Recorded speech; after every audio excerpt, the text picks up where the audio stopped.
Guys, today we are in a call with Jordan, and we are talking today about erectile dysfunction supplements that are helping with blood flow and many other interesting topics. Jordan, maybe you can try to introduce a little bit and tell us a little bit about you, and then we can start with all the topics, okay? Sure. So although I do despise the term, for the lack of a better word, I'm a biohacker, I guess. So I've been doing this, if you want, health optimization, trying to manipulate my physical and mental state with supplements, drugs, and whatever health practices or just interventions, manipulating my nutrition all my life. I'm 40 years old now, so all my life literally means since teenage years.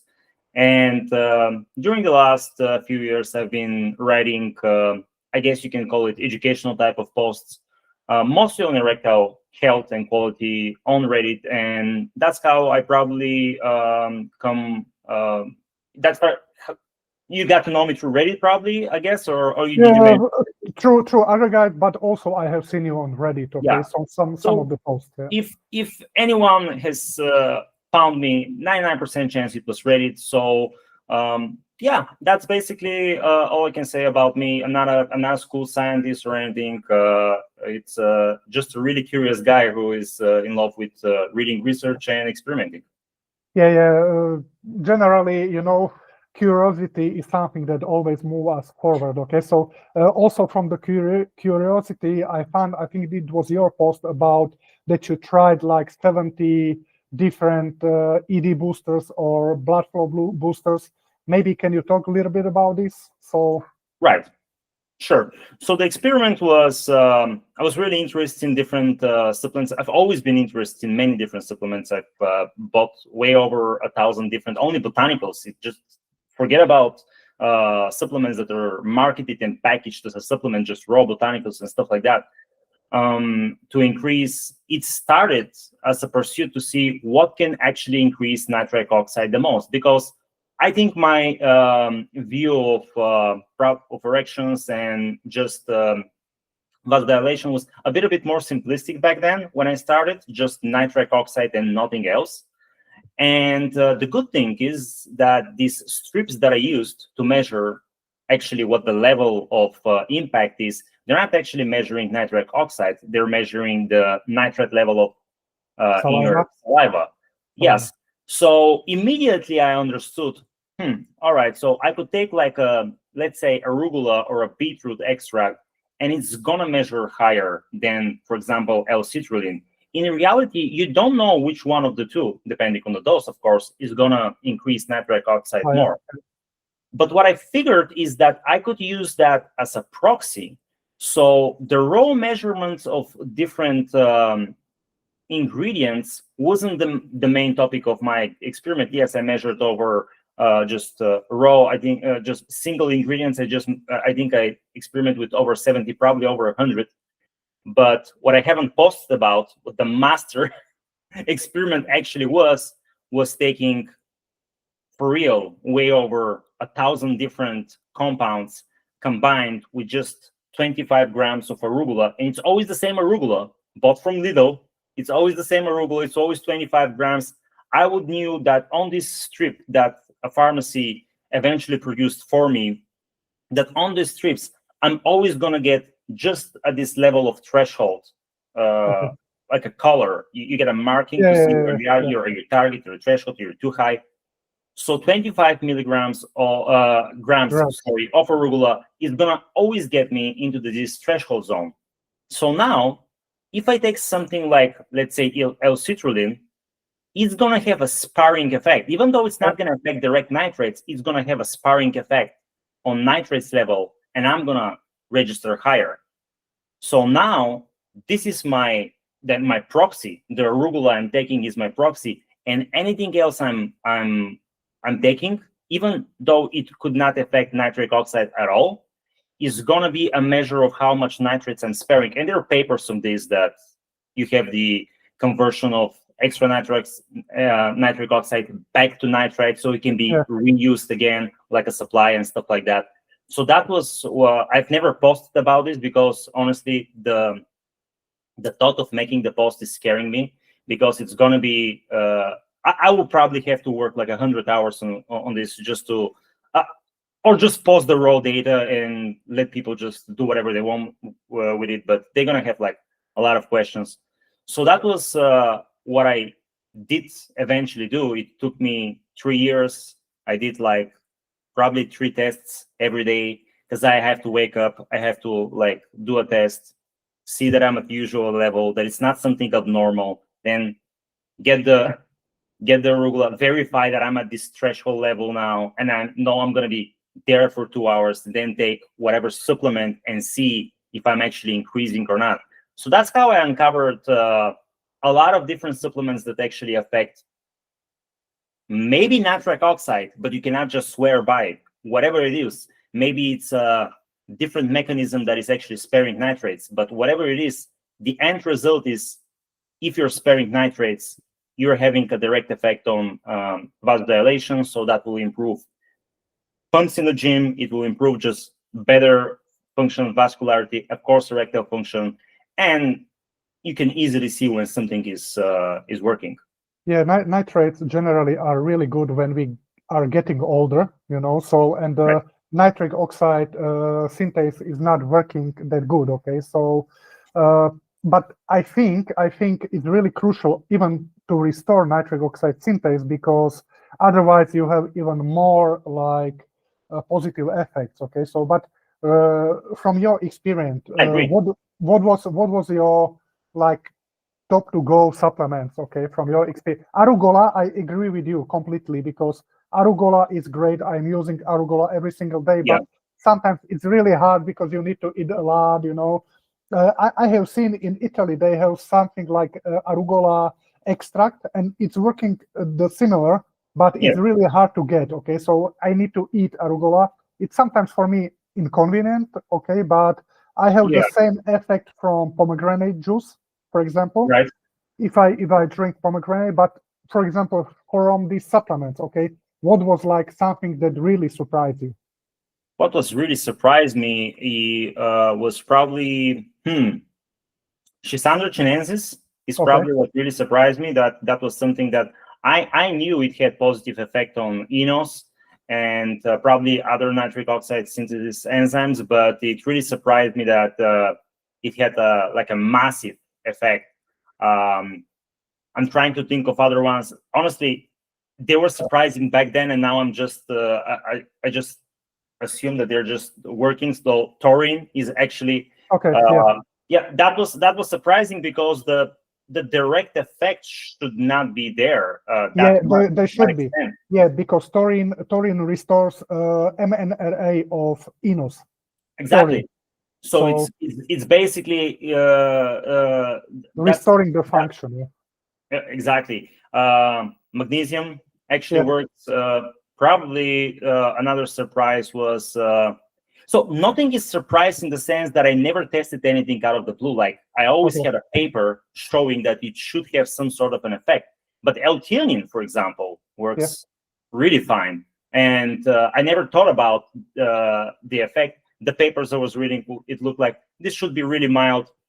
Wasn't mild at all. Was fairly significant. There are also some like exotic things like what was it like?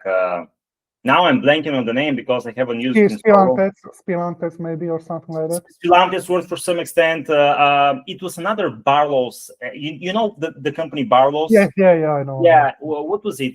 If I just check it out, I'm sure I'm gonna be able to find it. It's a weird name, this Lycian stuff that they have. I'm not sure if they still have the best quality, to be honest, because I feel like back in the day when I was shopping from them, like anything worked so well. Like it was amazing, honestly. And in recent years, their effects have been like kind of lackluster, let's say. I'm not gonna say that they're being completely, but I'm gonna give you the name in just a bit. Yeah, maybe in meanwhile, I talk also about my experience. Yeah, sure. So for me, pycnogenol was really a big one, because honestly, it also has some eNOS restoring effect, you know, similar to taurine. But it takes time. If you take pycnogenol, it's not like you take it once and it works. You really need to take it like for 3-4 months, okay, in order to get some effect. And it works really good with nitrates. It works really good with other stuffs, that increase arginine or that increase like L-citrulline, okay? So generally, when I was taking just L-citrulline, I had no effect, even high dose. Really? No effect at all. Even in high dosages? No, even in high dosage, no. And for example, from pycnogenol, even with low dosage, but like I said, I was using it like for 3 months, 4 months. It was crazy, it was really crazy for me. What dosage pycnogenol for you, like 100 milligrams or something? Yeah, I started with something like 120 milligrams, and then which is the most tested clinical dose. So yeah, you probably follow the science. Yeah, but for example, I had one client I was working with who was like 61 or something, and I told him to take like 120. He took like 240, and he even healed his high blood pressure. Okay, so he had high blood pressure, and he healed his high blood pressure because of the pycnogenol. Okay, I was using pycnogenol for my ADHD because it has also other effect, pycnogenol. Right. Because I think you've been talking about pine bark. I prefer to use pycnogenol because it's like defined extract. So it's not like, because sometimes with pine bark, the problem is that you don't know the effective dose, but pycnogenol is quite obvious. How should I take, so yeah. Have you found? I completely agree. I've been talking about pine bark extract because pycnogenol is more expensive, and because I actually had a pine bark extract that I was testing, and the results just by feel and on paper with these strips that I was using, the saliva strips, were identical. That pine bark extract was from Science Bio. They don't sell it anymore. They completely reduced their catalog. So if I'm now in a conversation on a poster talking about pine bark extract, I will make sure to point people to the pycnogenol, even though it's more expensive. Back then, there was a way to actually get something that I knew is equal in terms of effect from my point of view. But you're right, pycnogenol is proven. It's the studies are run on pycnogenol, and you know exactly what you're taking when it comes to pycnogenol. I found the thing that I was looking for is Xantho Parmelia scarbosa. It's some sort of a weird lesion from I guess South America that I don't know how exactly it works. I don't think the science has elucidated it completely, how it increases nitric oxide, but it does. It is probably just affecting the synthesis of the nitric oxide. So that one thing, it's not that it surprised me, but it was funny that it's such an exotic product, something that you can find back then in one place. You take it and it actually works. What actually also surprised me in terms of sparing effect on nitrates, which means that we have, via whatever means, increase of cyclic GMP, was ginger extract. Now, there are a lot of pathways at which ginger extract works, and even one of my recent posts was focused on how ginger actually upregulates the expression of the eNOS, of the eNOS enzyme, which is usually associated with bad things, like it's pro-inflammatory and so on. But we now have like very good papers pointing to that first of all, it's tissue specific, it's dual action, and sometimes it has this compensatory effect where you can see the increase of eNOS, but it's not necessarily because something bad is happening, but because it's trying to compensate. So ginger is really interesting. The one thing that didn't surprise me and works extremely well was garlic. It could be garlic extract, could be raw garlic. It's as direct as it gets when it comes to supplements, but yeah, a direct hydrogen sulfide donor, which will also, you will just need less nitric oxide. It's a secondary, it's the secondary messenger for activating cyclic guanylate cyclase, and then subsequently increasing cyclic GMP, what we're trying to do with nitric oxide effectively. So that's like the secondary messenger. And if you also have a way to manipulate heme oxygenase 1 or something like that via carbon monoxide, you're also gonna have like a third signaling molecule. For that, you're gonna need like something like NRF2B. But these activators are very hard to find, like sulforaphane. It's really most of the sulforaphane is bunk that you can buy, and so on and so on. So the garlic is a very good, like a safety net to take with something that increases nitric oxide. And I'm not sure if you've seen the papers on PDF5 inhibitors combined with garlic. Yeah, the thing is that garlic has similar activity as taurine because they are sulfuric compounds. Yeah.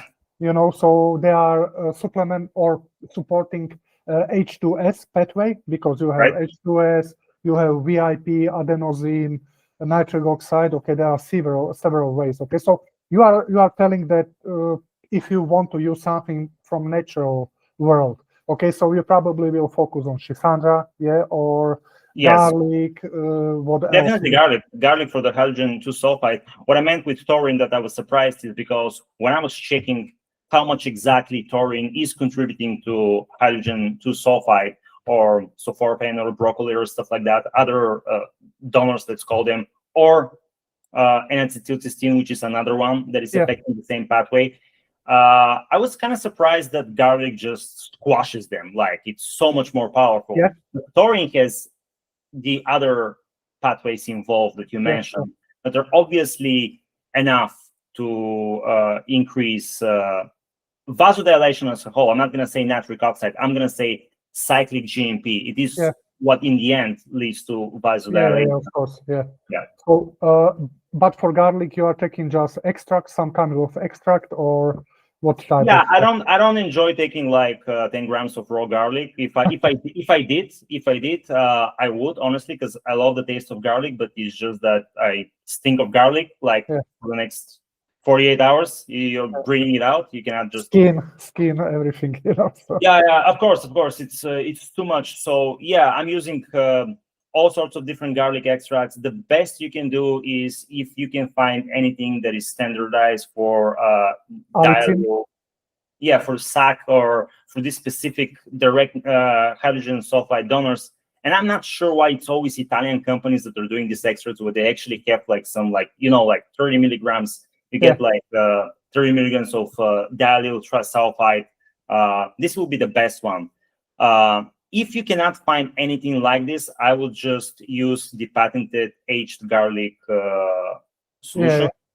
We don't know how much of the direct H2S donors there are in them, but since we have randomized control trials on humans showing improvement of pretty much all markers of cardiovascular disease, I would say that it's working. So, and I think the tested dosages are 1,200 and 2,400 milligrams for the aged garlic. I think the patented aged garlic is Kyoko or something. Yeah. So that one works for sure. Yeah. Also the combination, for example, garlic and vitamin C is really like great combination.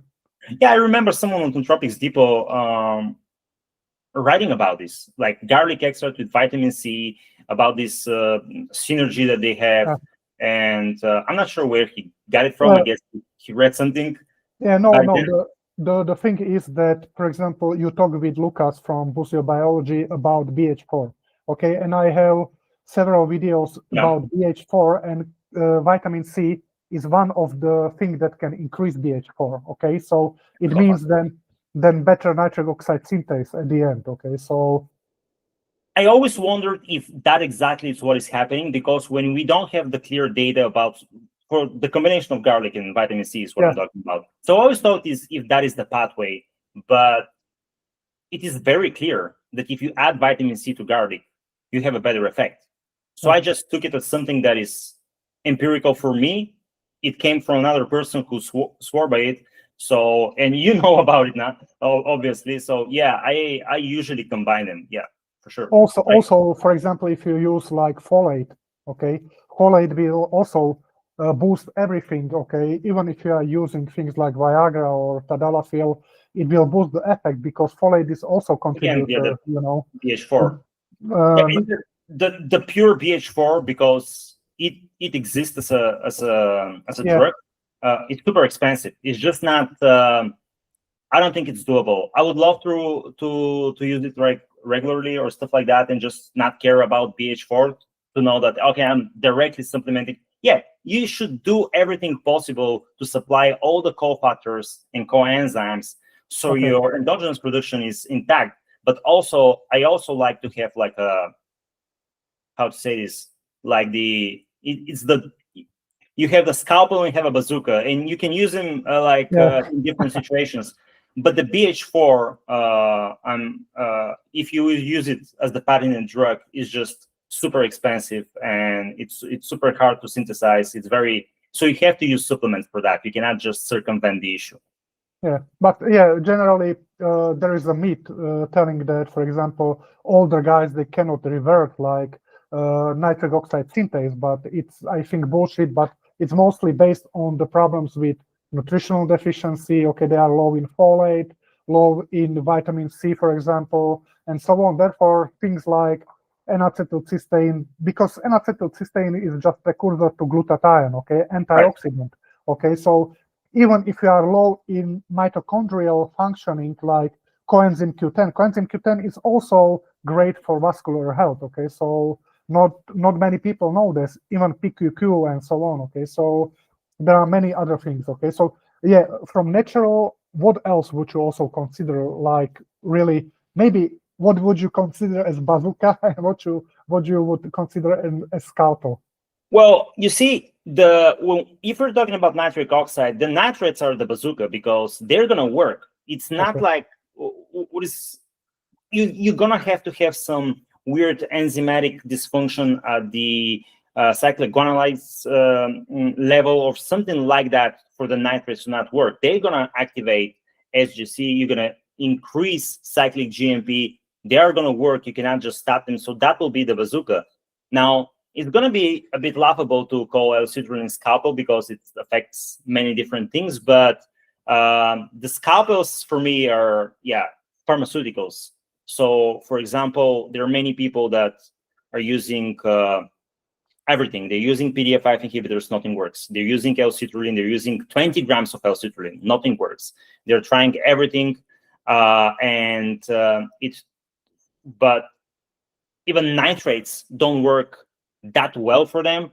And it turns out that for whatever reason, they have something going on with their SGCs. It's what activates the enzyme you need to activate, so you can increase the production of cyclic GMP. So what you have is, you can use a activator or a stimulator.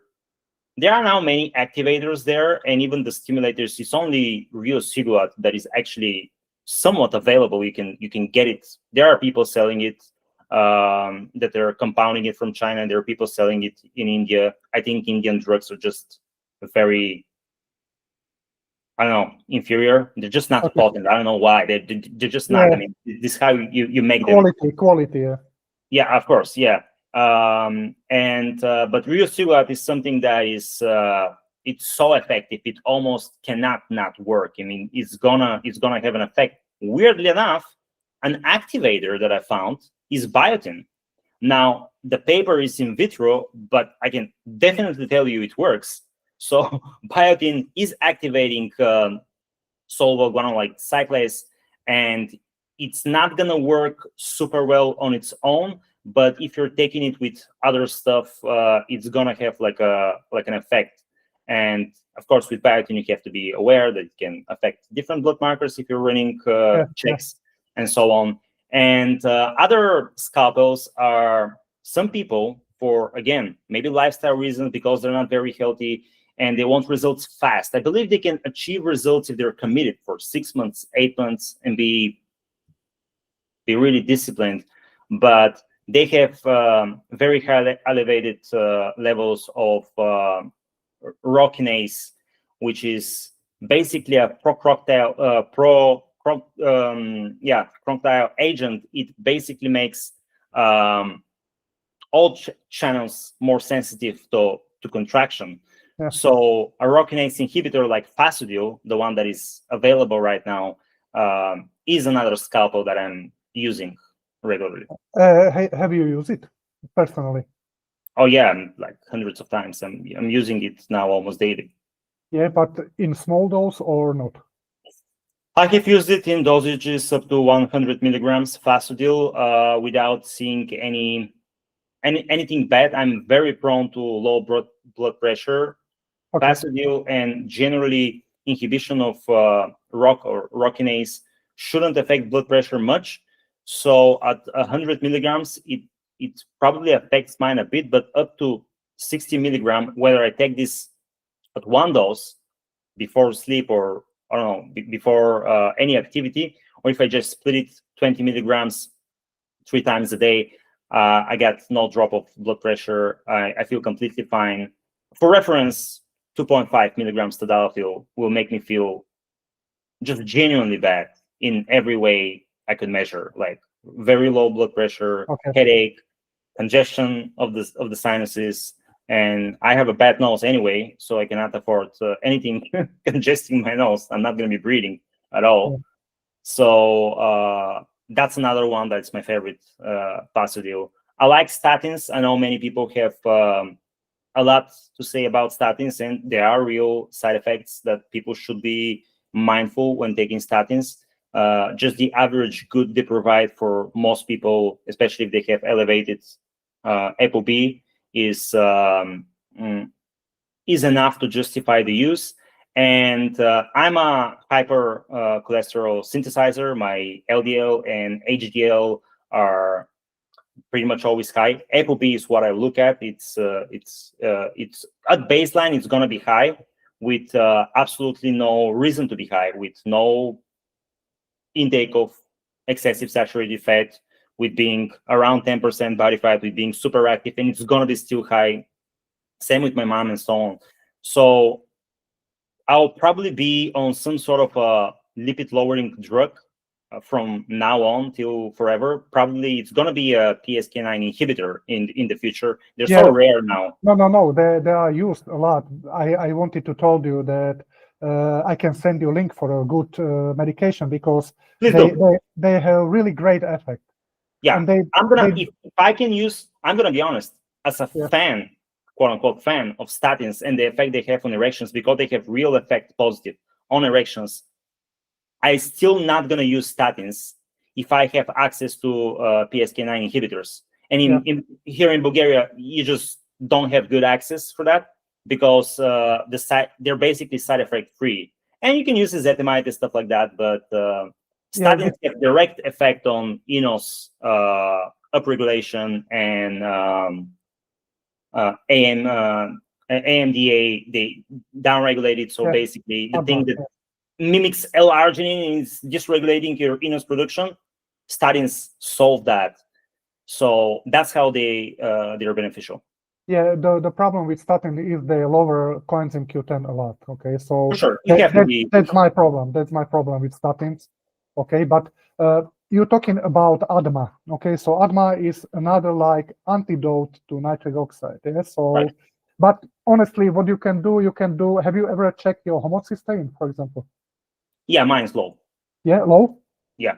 Yeah, so it's quite interesting because normally ATMA is high in guys that have higher homocysteine. Okay, for example, in my case, I need to really watch out for homocysteine and methylation, and this is also a way how you can improve erection when you lower ADMA. Okay, so it's pretty strange that, for example, you are low in homocysteine, because ADMA is mostly high in guys that have elevated homocysteine, and also for that there are several ways how you can decrease.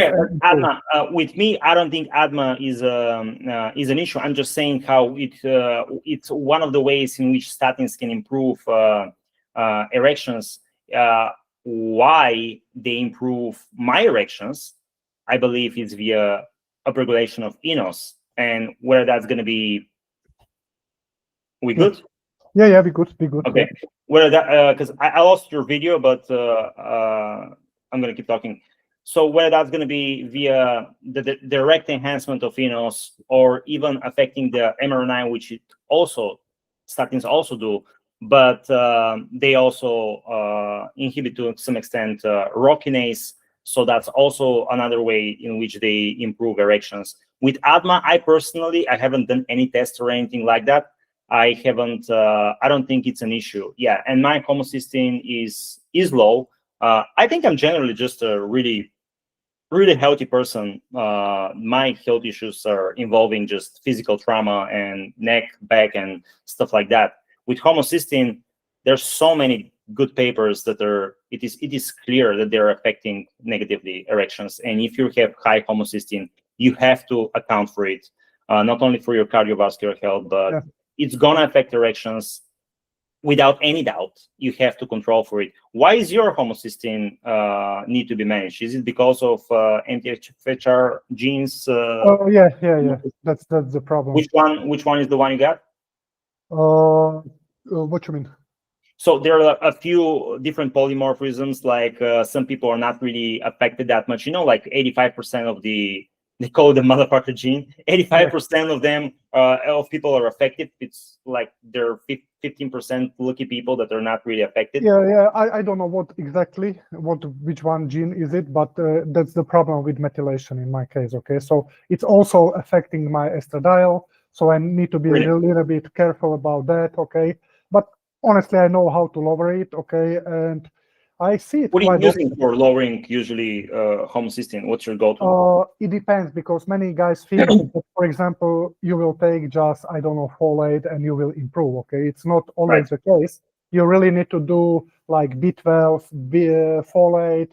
You need to like check homocysteine in what level it is. Okay, so, and it's combination of different B vitamins, but like in active dose, because some guys, for example, some guys you can supplement with B2, but they cannot convert to active form.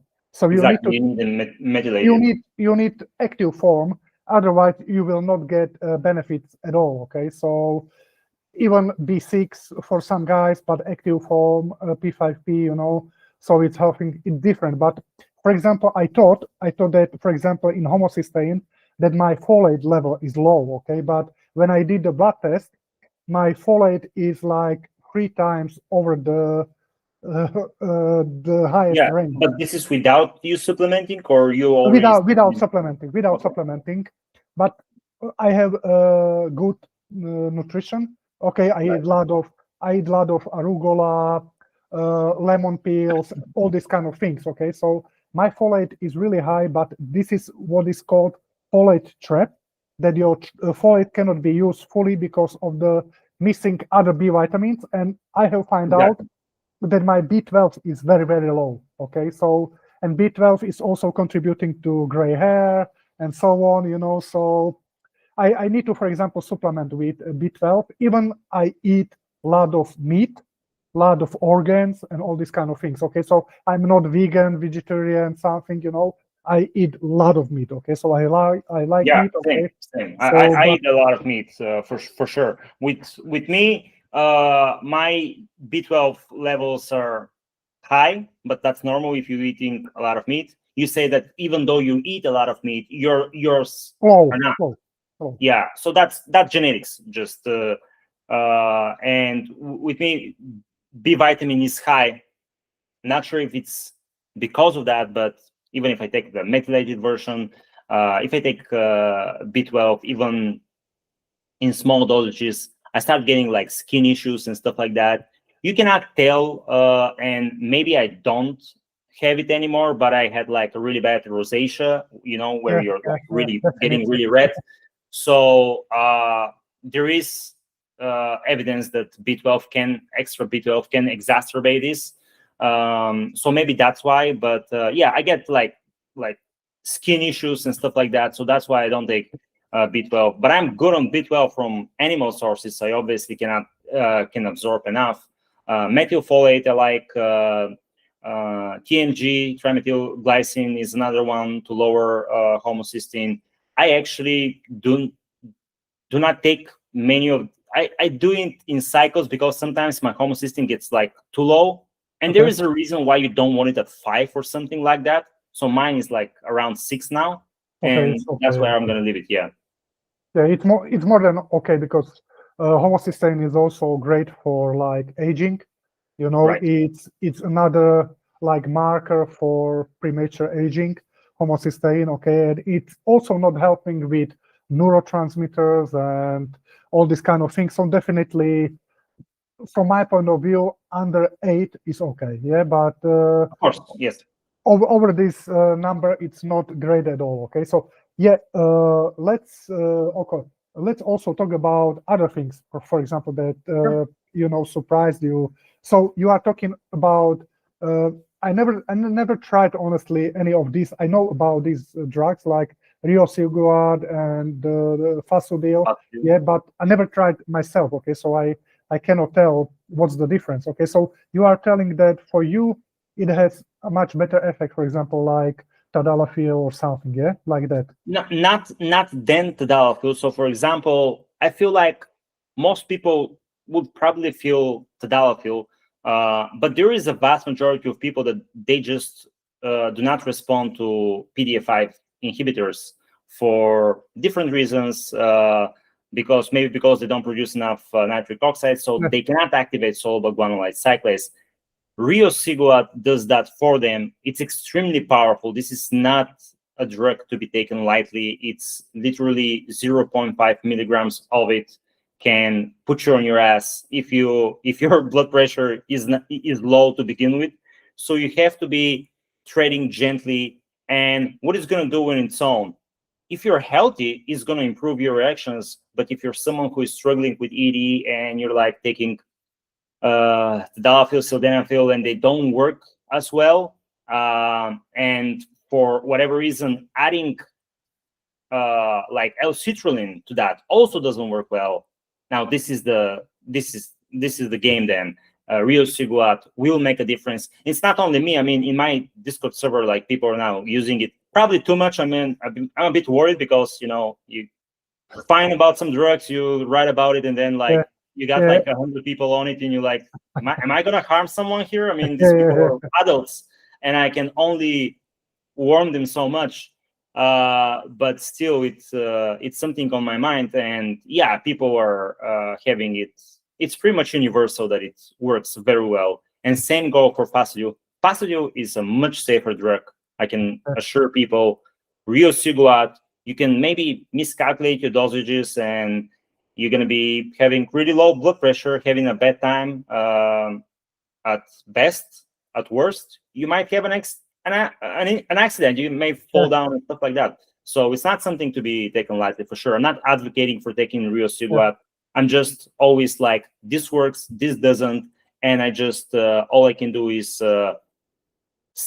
say the warning and hope that I'm being listened by adults who are using it. Everyone listening right now, this is not a medical advice, okay? So yeah, always talk to your doctor, okay? These medication are not typical, okay? So like Jordan said, you can affect your blood pressure and all other things if you combine these with nitrates. If you take nitrates, if you take blood pressure medication, it can have even combining effects, okay? So yeah, always try to be responsible, and first of all, do checks with your doctors, okay? So yeah, also about, you told me about this pudendal nerve issue, okay? That you had during the COVID, okay? So maybe you can tell us a little bit about this, because also COVID, I think, can have really bad effect on erection, okay? So because of the other mechanism, but yeah, tell us a little bit about your experience. Like COVID ED is absolutely real. I think there are papers now on the effect, and I know so many people who just swear, and why would they lie, that they were perfectly fine before COVID, and after COVID, just like a switch, now their erections are just maybe non-existent, but they're just like bad from being completely normal. Those are young, healthy guys, and so on. So my experience with COVID, the best to my knowledge, I got it in 2021. I probably got it before, but there are so many variants. Some were just very mild, some were like weird, some were like hit people like a train. And in my case, I didn't feel very sick, but I tested positive. I isolated myself. I was with my girlfriend. We were both sick. We barely left home because I really didn't want to spread this to anyone. So I took it seriously, but I didn't feel bad. I was having fun. I was laughing. I was watching TV shows, doing my work and anything. Yeah, my oxygenation, when I was measuring it, was really low, and my energy levels were low. I was getting some vertigo and stuff like that. But it was actually as I was getting out of this, out of the flu-like symptoms, when a few things started happening. First, it was a sudden onset headache, which is now also documented, which means that I'm on my computer at 5 o'clock p.m. and at this, out of the blue, my head started hurting like a, like a bitch, and it's such a pain, and just this never went away. It never went away. No matter what painkiller I was taking, no matter what I do, just never went away. It lasted like a month or something. It was so weird. For your head to start working and just never stop for like a month. And other things that were, in retrospect, then more troubling were neuropathy symptoms. Like I was getting like these jolts of electricity across my body, and I was like, what's happening? Like it was almost funny in the beginning because I would be doing something like in the gym and I would just like jerk my hand or something like that. And then it started happening in my penis. It was like, which was really unpleasant, like electricity in your penis, for sure. It didn't felt all right. And then it transformed into this dull ache at the base, and then this weird feeling like, do I have to pee? I don't think I have to pee. I just pee. Like what's happening right now? It's just irritation, but you can feel it. It's not like irritation in your urethra or in your bladder. You cannot put your finger on it. It's exactly like a nerve pain. You cannot just pinpoint like, hey, it hurts here or it irritates me here. And man, I went to so many urologists because this was like constant 24/7. It was just extreme discomfort or pain, one of the two, because sometimes it was just so irritating something to be, but most of the time it was just physical pain. And they couldn't say what it was. They thought like, I think you injured yourself during sex. You probably torn a ligament at the base of your penis. I'm like, no, I didn't do that. I mean, I would know. How could I tore a ligament at the base of my penis without knowing? And stuff like that. Then I finally saw a neurologist, and this time because I was talking to urologists about pudendal neuralgia, and they're like, this is such a rare condition. You cannot have it. It's more common in females. And then I finally went to a neurologist, and I figured I'm not going to say anything. I'm not going to give this person any clues. I'm just going to say what happened. And as I'm speaking, she stopped me and she was like, did that happen like right after COVID or something? I was like, yeah, exactly. And she's like, it's most likely pudendal neuralgia, and I'm having now 20 patients like you coming with pudendal neuralgia after COVID. And I was like, that just really? Because this is 1 year in trying to figure out how could I live like a normal life again? Because I would have perfect erections. Nothing will change there. There is no change in pleasure or anything, but you're in constant pain. And it's a pain in your penis. So there's this expression, pain in the ass, which sounds bad. Well, pain in the penis is worse, I'm sure. I know this. You cannot ignore it. Yeah, you just cannot ignore this. It's like you're almost like being tortured by electricity or something else. And when it's your penis, I feel like it's also psychological. You can't just ignore this thing. So the first things that I did to finally manage it to some extent was GABAergics like pregabalin, gabapentin, and stuff like that. Those are medications that are not directly agonizing GABA, but they're working on different subunits. They're not to be taken lightly. When you look at the medication pamphlet, it looks like, oh, it's the safest thing in the world. It's not. They're addictive. People should be very careful. Nobody should take them recreationally, for sure.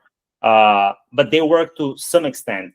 And what has happened probably, are you aware of the syndrome of heart flaccid? Yeah. So you know how these people injure themselves or something happens like a traumatic event, and then they develop this neuromuscular condition that it's a closed loop. It's reinforcing itself all the time. They cannot just get out of it. And I think I got into the same thing without having calf thrust or anything, is that my pudendal neuralgia made my pelvic floor so hypertonic that I went from a person who could have sex for literally hours with completely relaxed pelvic floor. I went to a person who cannot have a sexual thought without having my pelvic floor just clenched like I'm kegling or something. It's a trigger mechanism. And it took all the willpower in the world. Exactly, not medication. It was literally willpower. Because my nerve is not damaged 5 years later, if it's pudendal neuralgia or stuff like that.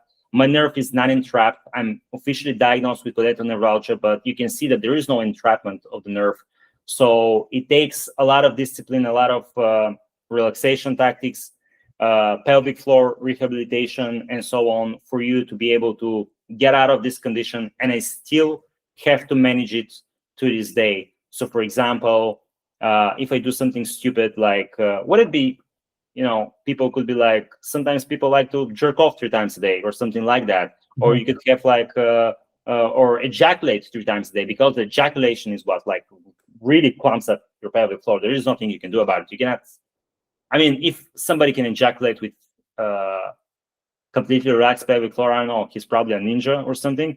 But you have to like squeeze it to actually expel semen. So I cannot just be irresponsible and like really abuse my pelvic floor. I have to be mindful every time I'm engaging in sexual activity, that I have to be completely relaxed. I have to constantly reinforce these good habits. Otherwise, it goes back. But but now I know what to do. I was like, okay, I'm gonna be in pain for a week, but I know how to get out of it. I'm gonna use, massage, relaxation techniques and stuff like that, and then it's gonna be good again. And what did you use, for example, for relaxation techniques and so on? For example, I do deep squats, different yoga techniques, and so on. Okay? Same, like pelvic floor stretches, like there. We can put it in the description. Like there is a good 30-minute videos on YouTube where you just go through this complex of stretches that are very beneficial. I also do something that I'm not gonna recommend, but people can try it on a really low settings, like a massage gun. They can literally massage their perineum with a massage gun. But they have to be careful. You cannot just go like hard on that area, because then you can cause actual problems. You can get your desensitization. Can become numb for a while. You can get like a tennis ball and just sit on it and massage just shift your weight over it, reverse kegels. So if somebody is in some sort of pelvic floor discomfort, they're probably going to read about reverse kegels, and they're probably in the next sentence on Reddit, they're going to read that, oh, I tried it and it doesn't work. Now, when you are in this exacerbated condition, physiotherapy usually makes you do whatever thing they believe could help you 10 times a day. So, for example, if you injure your back and you're now healthy, you're not in the acute phase, but or even if you're in acute phase and you go into a specialist and it's clear that your back hurts when you bend over, they're gonna make you do the opposite thing, extensions.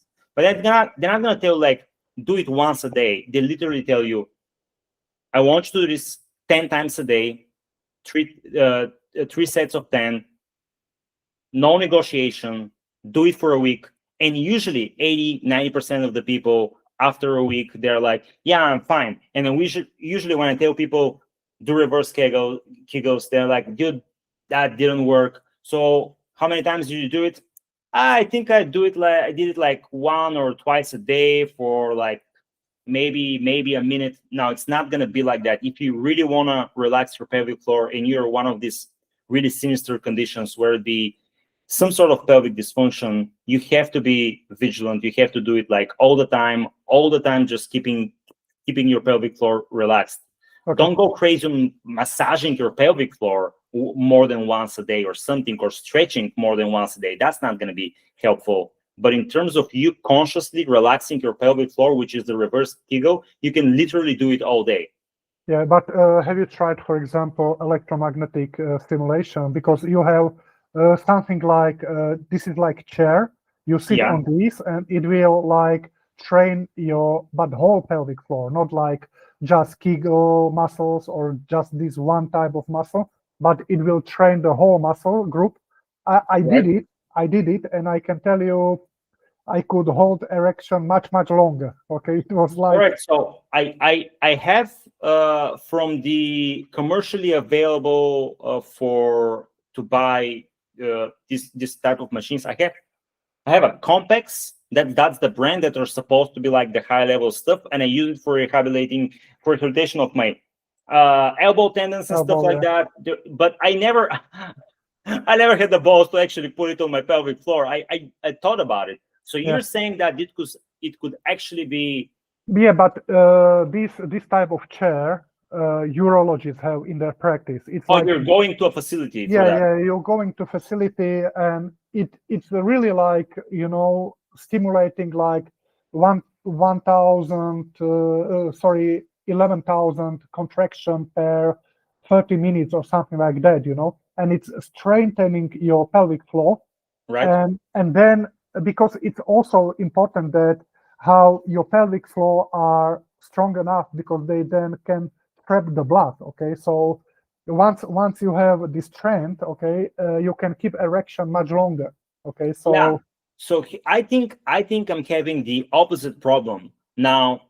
When I was a teenager, I was very much into I got into this Taoist work and how they can, you know, how you can control erections and multiple orgasms and stuff like that. And basically, this is what I was doing even before having sex. To be honest, I could control my erections for hours. I could have non-ejaculatory orgasms and so on, and my pelvic floor was ultra strong, like steel. Yeah, I could. So this is what I've been doing. It was like my buddy Leo from Longevity said, like, this is a great party trick. Like, you can just go all night, because every time you wanna come, you just clench your pelvic floor.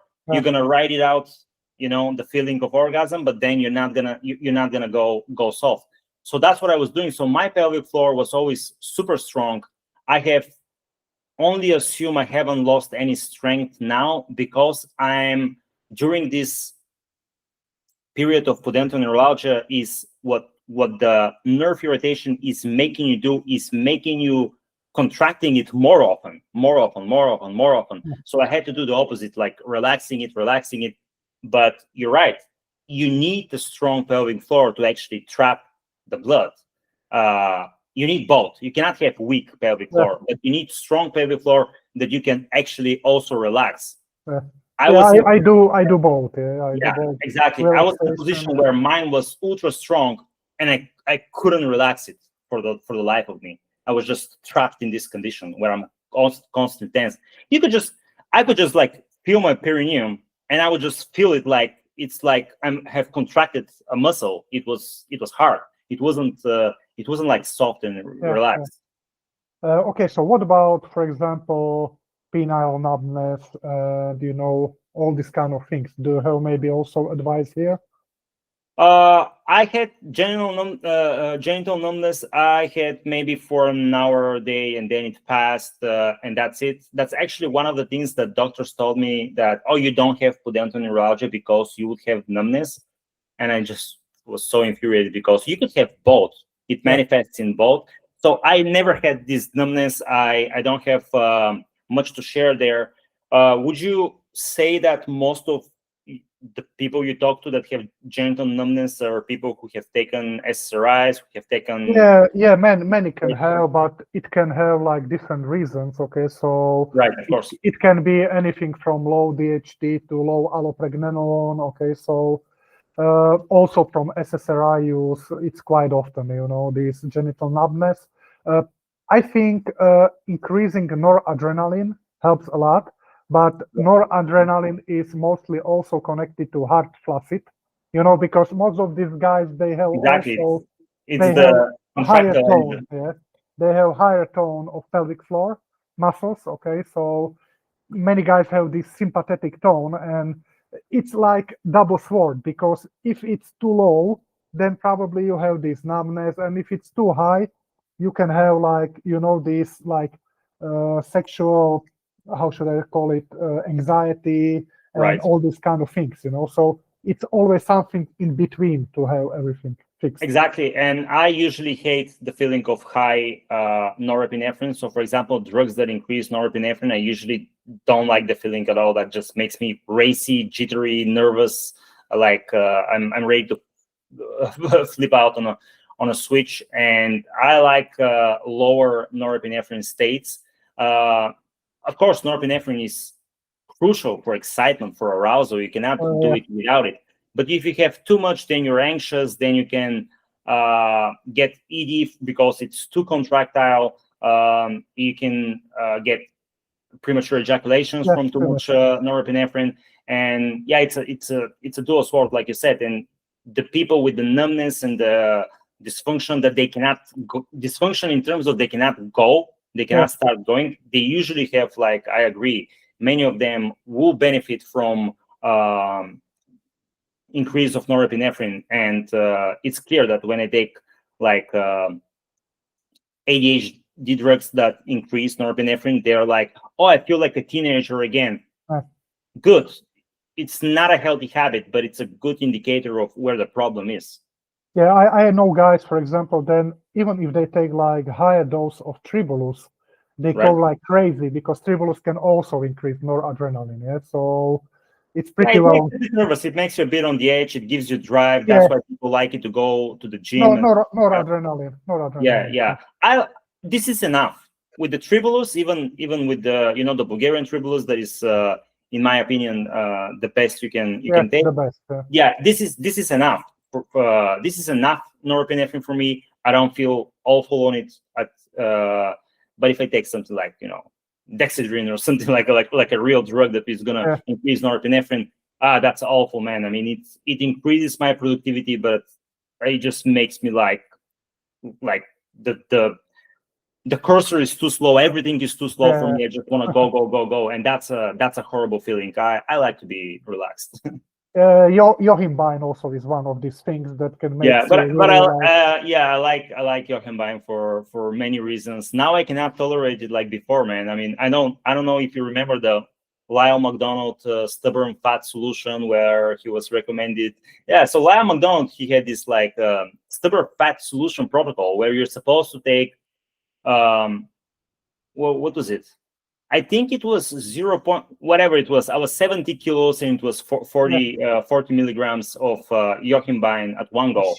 Shit. Yeah, but you say that, but in the ED studies, they're giving them like 3 times 5 milligram or a single dose of 20 milligrams. And back then, I was jittery, I was nervous, but I was tolerating it at one go. No food in me, which is making things worse. And now if I take like 3 milligrams of Yohimbine, I need to also take something to take the edge off. I have to balance it with L-theanine or magnolia bark or something like that. I have to like chill out a bit. It's Revulsin is better. It doesn't have that much of a jittery effect. Which one? Revulsin. It's usually they call it alpha Yohimbine. It's I can send it later. Revulsin. Okay. So it's I feel like you're getting, in terms of fat loss and libido and erections, I feel like with Revulsin, you're getting the same effect as with Yohimbine, but you're taking probably 30% of the jitterousness and the nervousness. Yeah, the same is for ginkgo, because ginkgo have the same effect as Yohimbine, because it's alpha 2 adrenergic antagonist or something, So it has the same effect, but it's not, like you said, as high as Yohimbine, for example. Yeah, ginkgo makes me feel just fine. I don't even feel it. Like if I take it continuously, I think it has like beneficial effects on, like memory function and stuff like that. It works. But taking ginkgo is like taking water like acutely, and taking Yohimbine is like, okay, I'm on a drug now. I've taken something. Yeah, the problem with ginkgo is that it need to be this medicinal extract because Yeah. most of these things are, the type of extract really matter, okay? Because it's same like for Spilanthes, for example. Spilanthes give you also these, maybe you will not like it, but give you like this kind of electricity, like you feel your dick again. Spilanthes mellow or? Yeah, Spilanthes, yeah. Yeah, I've taken tons of Spilanthes. I've never felt this exact thing, but I like how it feels. Spilanthes, allegedly it's supposed to upregulate your LH production. Yeah, many things. Yeah, it's almost has like I think like a calming effect to some extent for me. Yeah, It doesn't make me. Spilanthes is great actually. I love it. yeah. And there are standardized extras for Spilanthes that actually are good. I forget what the patented name is, but there are actually now patented extracts for Spilanthes that you're getting the right thing. Just like with ginkgo, it was what was it? It was EGB 761. Yeah, exactly. Yeah, so guys, when we find all these kind of things, we will put this down in description. Also, if Jordan will this also, we will put his contact details so you can reach out to him if he want to. Okay. So yeah, what about devices? Okay, for ED and so on, because honestly, even if you have Peyronie disease, okay, so Right. lot of fibrotic tissue and so on, many guys have these. They don't even know this. Okay, it can be even like slow degree, okay, of Peyronie and so on, and the ED can be worsened. Okay, so also I know there are like medical grade elongation things that helps with Peyronie disease. There Right. are also medication for Peyronie disease supplement. We have already been talking about this Emsella chair that, for example, helping with pelvic floor. What about other things like there is one device in Israel that is radio frequency. Yeah. Radio frequency, for example, and there is also like you can help me. It's like shockwave therapy, low intensity shockwave therapy. What do you think about that? Yeah, sure. So when it comes to shockwave therapy, I think now there is enough evidence that it actually improves erectile function. And I think the evidence when it comes to Peyronies and penile fibrosis is lacking. I would say the same about these ultrasound devices, that there are a few now. Let's go back. Let's start from the Peyronies and what can be done about that. So there isn't anything that is proven that it's gonna work for Peyronies, but we know that pentoxifylline, verapamil, antioxidants like vitamin E, propolis extract, and stuff like that, they have actually actual clinical backing on humans. That if taken regularly 6-12 months, you have to be really like you have to be committed. They can reverse penile fibrosis to a large extent. I feel like here devices are way more effective. Traction devices, you mentioned, the one that has the most data is Restorex.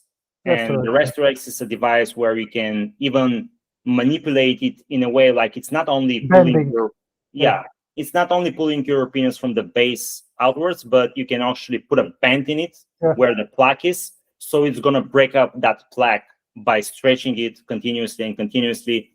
Why? People may ask, how is this going to actually do anything?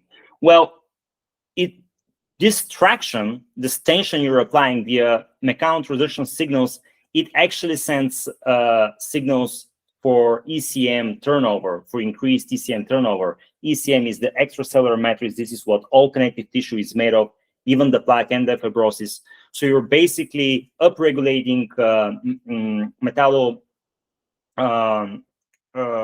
MMPs, these matrix metalloproteinase enzymes, which are opening the enzymatic window for remodeling of the connective tissue. So that's the logic why traction devices work, and they do work because we have clinical data on them They're relatively safe for humans. The side effects and are mild for most people. The drop-off from the studies is very low. So that's one thing that people can do on top of medications. One thing that people may get recommended somewhere is Xiaflix, or I think that's the name. Don't do that. This is supposed to dissolve the plaque, but it can also do the same to your actual tunica. There's so many horror stories with pictures. You can look on Reddit. I know. Nobody should just. It's just the risk doesn't justify the benefits. So that's something that should be avoided. Okay, so what would you say, like, what is quite safe? Because, for example, I know that taurine is antifibrotic. Yes. Coenzyme Q10 is very good. Vitamin E, like you told us already, it's very good for that. Okay, pycnogenol can also help because it's also antioxidant, antifibrotic. What else would you say it's also like safe? N-acetylcysteine has been shown to improve renal fibrosis for sure. So that's something that people can use. EGCG, I know some people can see elevated liver markers on ECG, on EC, green tea extract, EGCG, but it is a LOX2 inhibitor, and lysyl oxidase is this, and specifically the isoform 2 is this enzyme that is upregulated in fibrotic tissue. So that would work via similar way, but more so working on LOX3, but also LOX2 works estin IA, which is found in horse chestnut. People usually take this for varicocele. Okay, do you like it? Because for me, I think estin is also good ED help. Okay, so definitely great for erection. So you have the same experience. It has an effect, and in my tests with the nitrate saliva strips, it actually also leads to sparing of nitrates, and it has some effect. So obviously it probably works on circulation, opening the blood vessels, plasticity of the blood vessels, so you're actually getting you're using more of a nitric oxide and you're sparing nitrates in the test. So it works for sure. One thing that people don't like about horse chestnut is that it can make you nauseous if you're taking probably without food or anything. So just take it with food. It's going to be better that way. So horse chestnut can definitely work. You said taurine. Increasing glutathione, you may do it with liposomal, you may do injections, whatever. That's going to work. Anything that works on lysyl oxidase, and specifically lysyl oxidase 2, is gonna be effective. There is data showing that the equivalent dose is probably like around 2 or maybe even 5 grams of vitamin C. That also does that. High levels of zinc via copper chelation will also inhibit lysyl oxidase, and people will go like, oh, but I shouldn't take zinc without copper. And but if you have penile fibrosis, you're gonna do it for 6 freaking months and try to resolve it in some way. Then you're gonna have your copper. It's fine. I can tell you one interesting thing, because I work with one guy.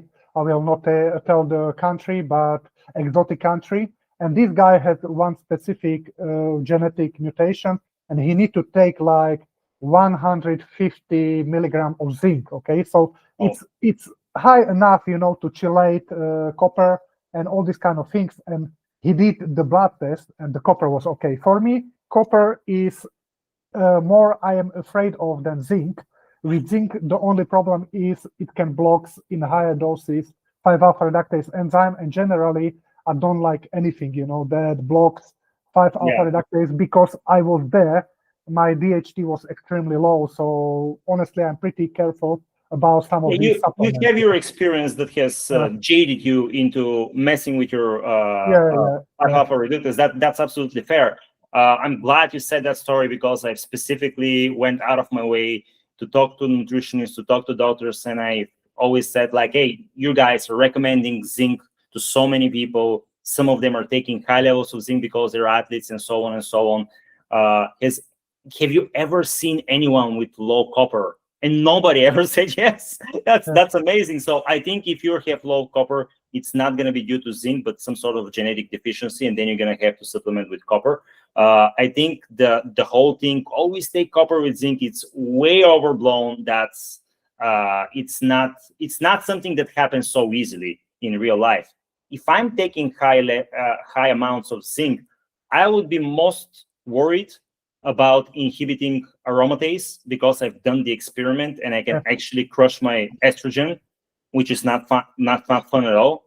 I can actually crush it to a substantial degree with high dose of zinc, like 150, like 100 milligrams of zinc for a month. And then I'm going to go from like 35, 40 estrogen, which I feel E2, not estrogen, which I feel great at. Oh, look at that. Oh my God, that's so good. It will go down to 20, and at 20, I feel like crap.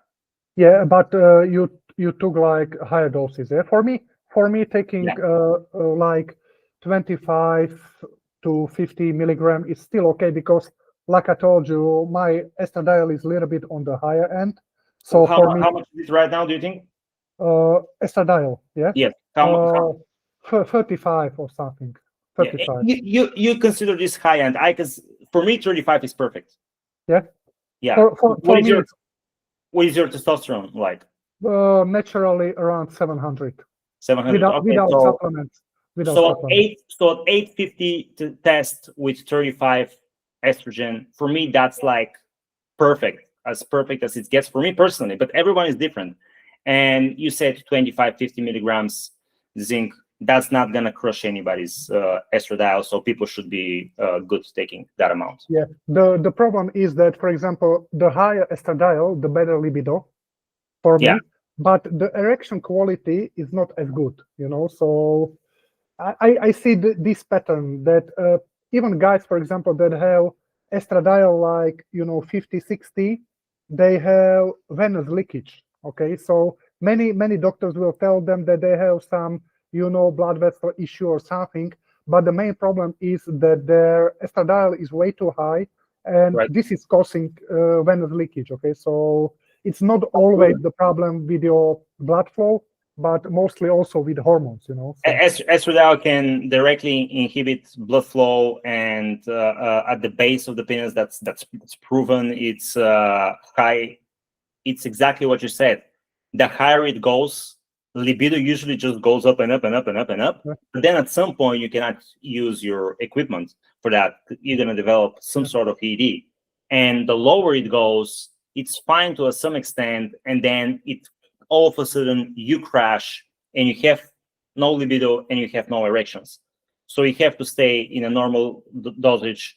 If people can tolerate the high-ish end and get the benefits of this high libido without actually affecting them erections, more power to them, good. But exactly, you should be mindful with your estrogen, because it looks fine, it's awesome going up, you feel better and better, you want to have more and more sex, but then all of a sudden you get softer and softer. So it's the same problem I see with prolactin. Okay, so if it's elevated, honestly, it's not like it blocks your erection in general, but for example, if you want to go several rounds, okay, it blocks your ability to have like second, third, fourth round. Okay, so the higher the prolactin is, the most like, because for example, older guys like 40 plus, some of them, they can have only sex like once per week, and it's because of the prolactin. Okay, so once you lower the prolactin, then you can go several rounds. Okay, I am almost 50, so I know how. Oh wow, you look great. Yeah, thank you. So once you manipulate this, even if you are almost 50, you can go several rounds. Okay, so honestly, I'm not a big fan of cabergoline or something like that. Okay, for short term you can use it, but I don't respond to it. I don't know why, but I just probably your dopamine is good, so but I do respond to pramipexole. I can get myself to be in this state of hypersexuality with not that I want to, just for the experiment, because then you're there you're not productive. You don't do anything. Bullshit, With pramipexole, but you're right. With prolactin, I feel like unless it's super high, you still have the sex drive, but the biggest problem is exactly what we know. It's the refractory period.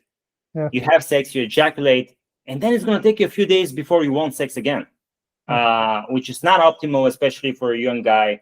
I feel like, in general, having the desire for sex every day, unless you're stressed, unless you're occupied, something has happened, should be there. It doesn't mean that you have to do it, but you should think about sex every day if you're a man. That's what healthy sex drive for a man is.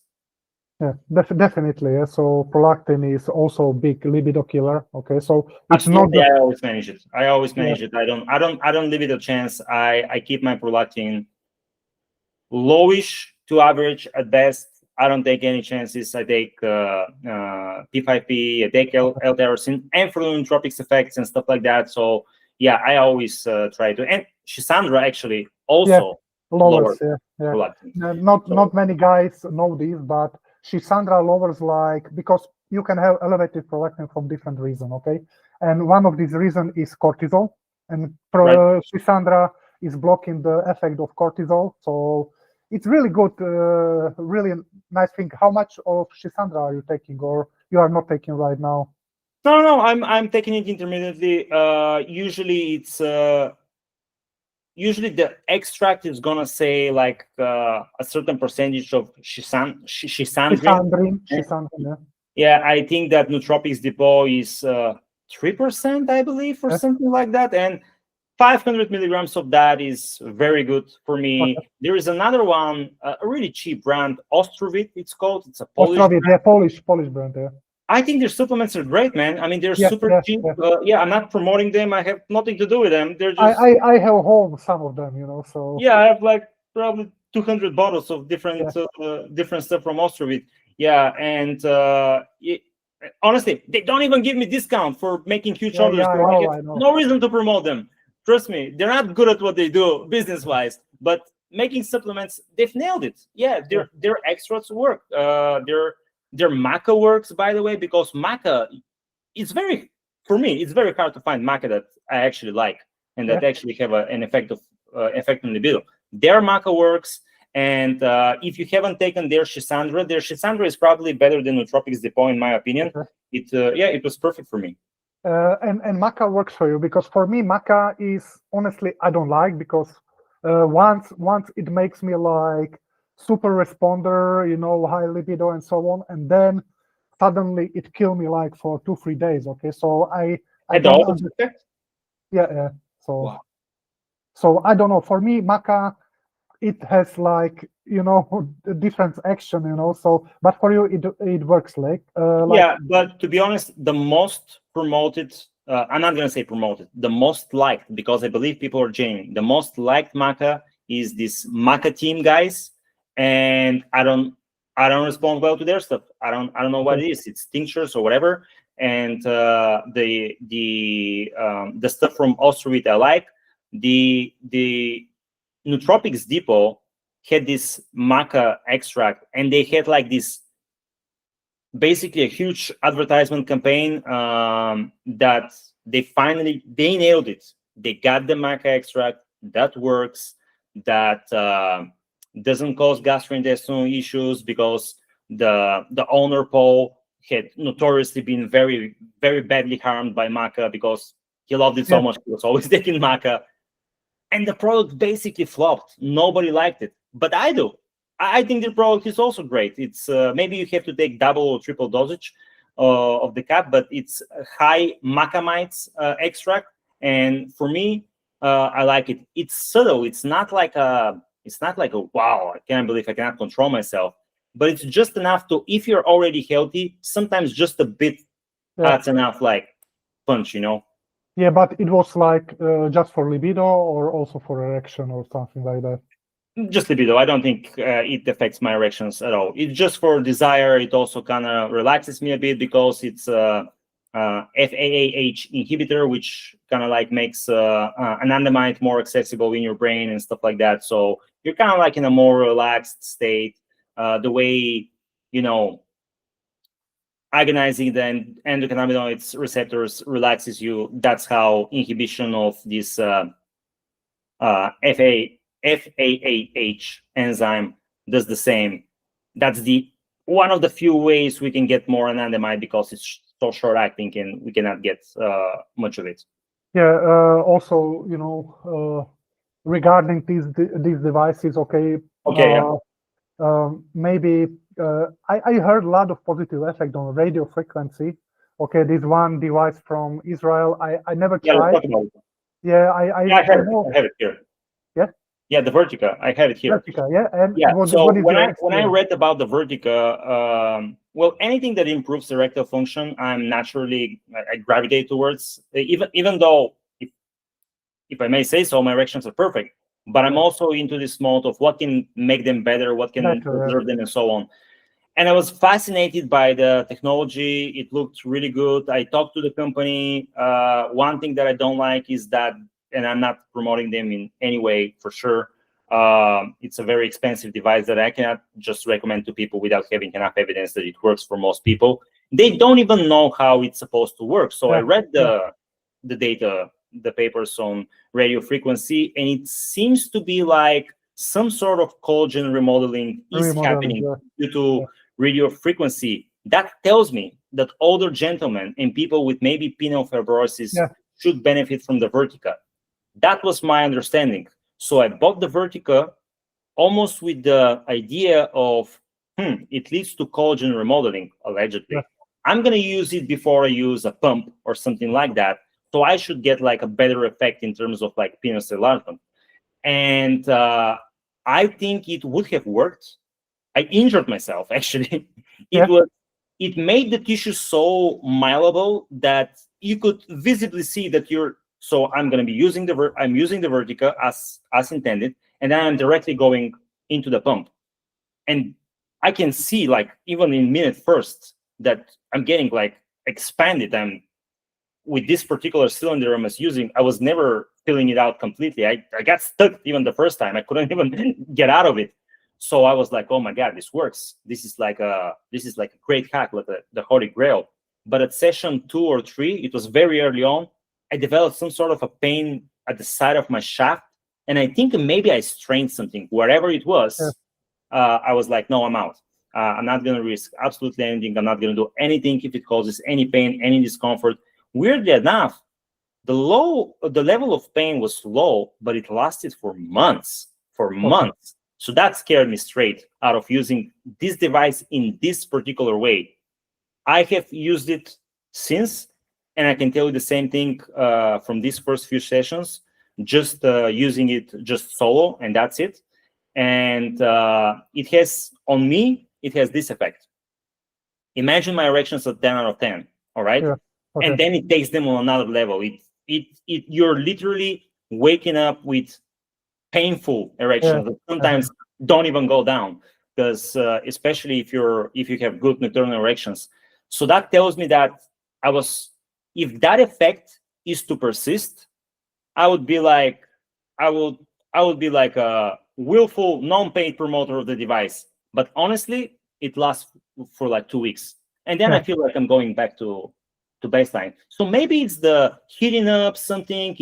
I don't know what's happening. I cannot explain it. I talked to them. I tried to make any sense of them. I spoke with them specifically about penile fibrosis because I was trying to help people out with Peyronies and penile fibrosis. They read basically what I said. Like I sent them like a document and stuff like that. They basically read it, and they said that they agree with my hypothesis that this is probably a good way to remodel the tunica, and if you use it and then apply traction, it's probably gonna you're gonna have break down.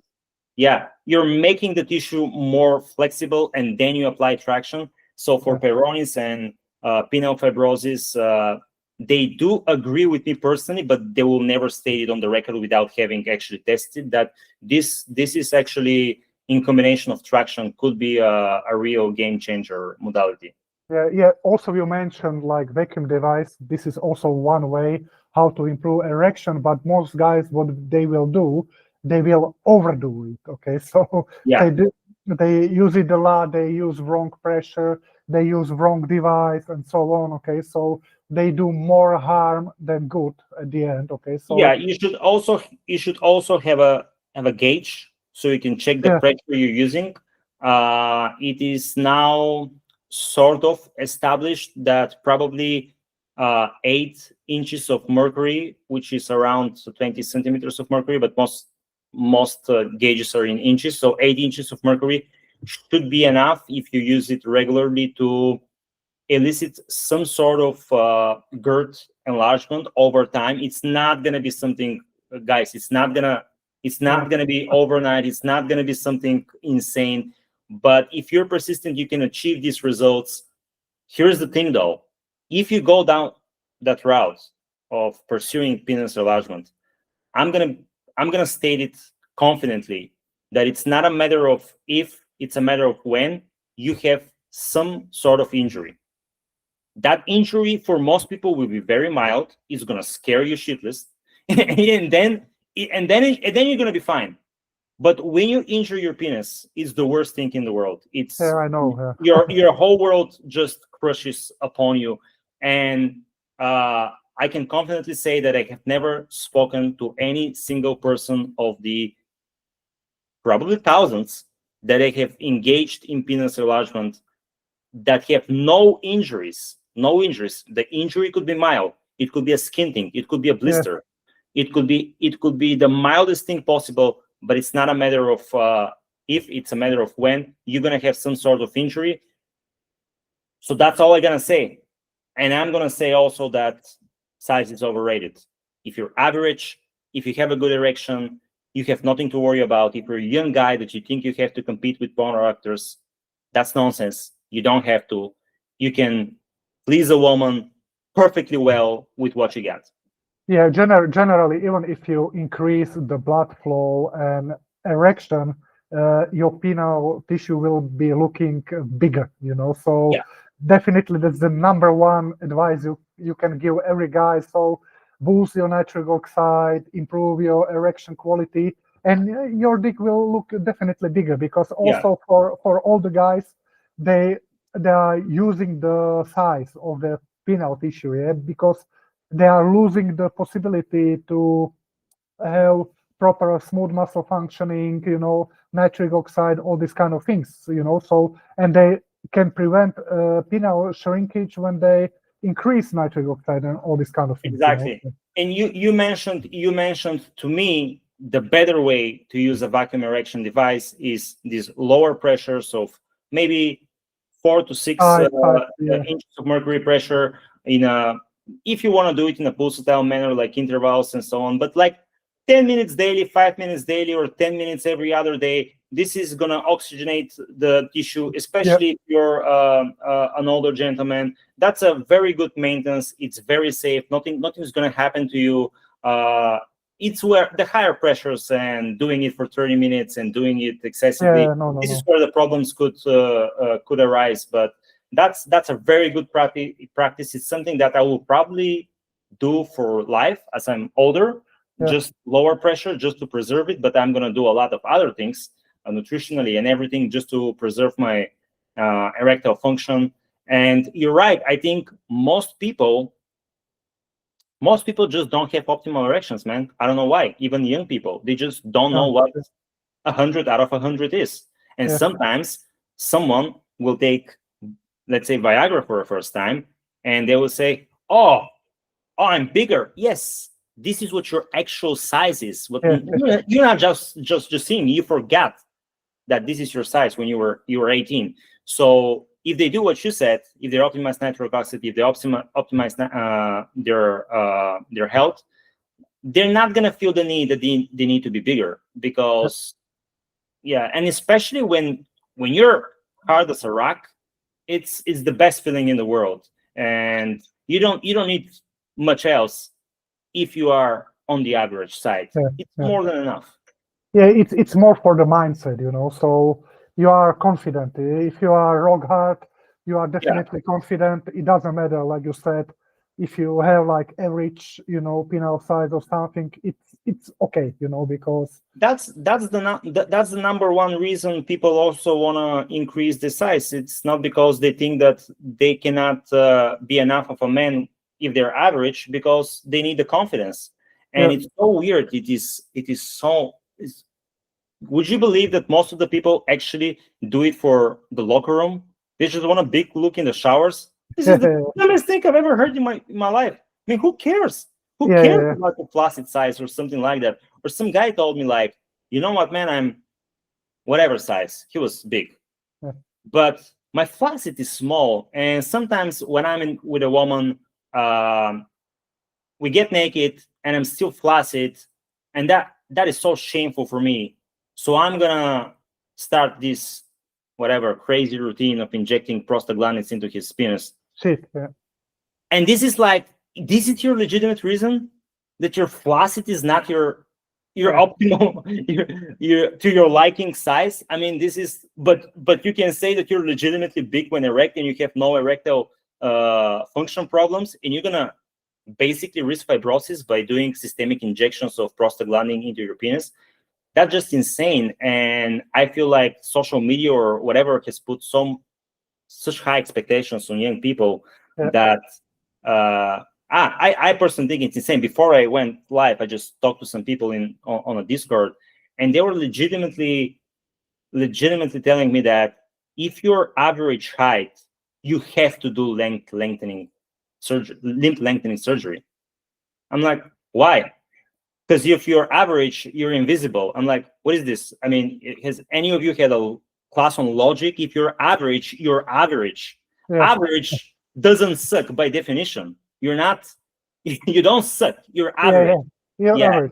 Guess what? You can be above average here, your health, your body. You can train. You can take care of yourself. You can learn to be and be committed to be as successful as possible at whatever you do. Be an expert, be an authority, and that gives you confidence. And from there on, life is so much easier. It's not going to be some crazy surgery that is going to fix your life. If that's all you got in your 30s, having above average height and size, you're in trouble. It's not going to be enough. Yeah, but also this is fixable if you have a proper nutrition and so on. I help also many guys with that because they have like delayed puberty, and they are like not developing. So IGF-1 is a great example. So you will not probably take secreted of IGF-1 or growth hormone, but you have still many natural ways how you can do it. So with delayed puberty, you do. Look, this is the weirdest thing, because I'm the guy who is all about experimentation, biohacking, and everything. I'm interested in absolutely anything. I'm interested in increasing your height, although I would never try anything to increase my height. I'm super interested in hair loss, although I don't have hair loss, and I also shave my head because I don't like hair. I just despise having hair. I want to be able to shower, just do this and be done with it. But I'm interested because I cannot believe it's not solved. So I'm interested in all of that. But at the same time, you have to stay like realistic when it comes to what actually matters in this life. And it's you going into this brutal surgery that can go extremely wrong. By the way, people think it's super safe. No, it's not. No. It can throw your movement off for life, and you can never just adjust. It's for getting taller. That's gonna fix your life. I'm almost certain. Yes, it's gonna change people's confidence. They're gonna finally feel good, and so on and so on. But if you're a grown-ass man, you're going in your 30s, you're looking to get a good one, get a family, and you're in a place where there's actual real competition. You're not like you're gonna need something else than just being a tall guy. That's not gonna be all you need to be successful in life. Success will be determined by good health and you actually being good at something, at what you do. That will give you self-esteem. That's the most important thing. So it's kind of weird for me to preach this philosophical shit when I'm all about drugs and how to impact us today. But talking to people has taught me to revert back to basics, and what actually matters is you loving yourself first, not being subjected, not be so easily manipulated by social media, and I gotta look like this guy, and I gotta be as big as this porn actor, and so on and so on. We have to stay grounded. That's not. The problem is, like you said, also, I see even like many young guys, okay, they are taking high doses tadalafil, all these kind of things. And for example, let's pretend you are like 45 years old guy, and right now you need to compete with these guys, you know. So sometimes this is a bad pressure, and this is this unlogical thinking, because normally there is always some kind of ED sometimes, because you have a lot of stress, a lot to do, some trauma experience in your life, maybe some illness, or you've been taking antibiotics and you cannot have sex. It's pretty normal, and right now we are always aiming for 100%. Okay, so, and this is crazy. Okay. Exactly. The expectations are so high. You think you have to be Superman at every situation. You have to. It has a false perception of what the competition is, because the real competition is not social media influencers who also don't look like this, and they don't perform like the way they perform at the level they perform. So that's one thing. You mentioned something that is a real pain for me: the young people taking high doses of PDE5 inhibitors. Nothing wrong with taking the PDE5 inhibitors; they're generally safe drugs. But there are so many people, young people, that have real erectile dysfunction, from mild to severe. And back when I was this age, we had never heard of this. And people gossip. I mean, you sleep with a girl, she's gonna tell you the guy who cannot get it up. They talk shit about everything, you know. I know. There was none of that. There was not even nothing crosses your mind. I mean, the best you could hear at this age was, "Oh man, I drank like half a bottle of whiskey. Maybe I should stop just in case I'll be able to perform later." That was it. Now people are like, I have a date, I need to have this medication with me, and this and that and that. So the psychogenic component is undeniable. I feel like this is, yes, it's sedentary life, it's bad nutrition, that is for sure there. But the psychogenic component, the pressure these young people put on themselves about the level of which they should perform is real, and that is a vicious circle that anybody needs to get out of. Honestly, till this day, I never took even something like tadalafil or Cialis. No, because I didn't need it. Okay, so I tried natural things, many natural things.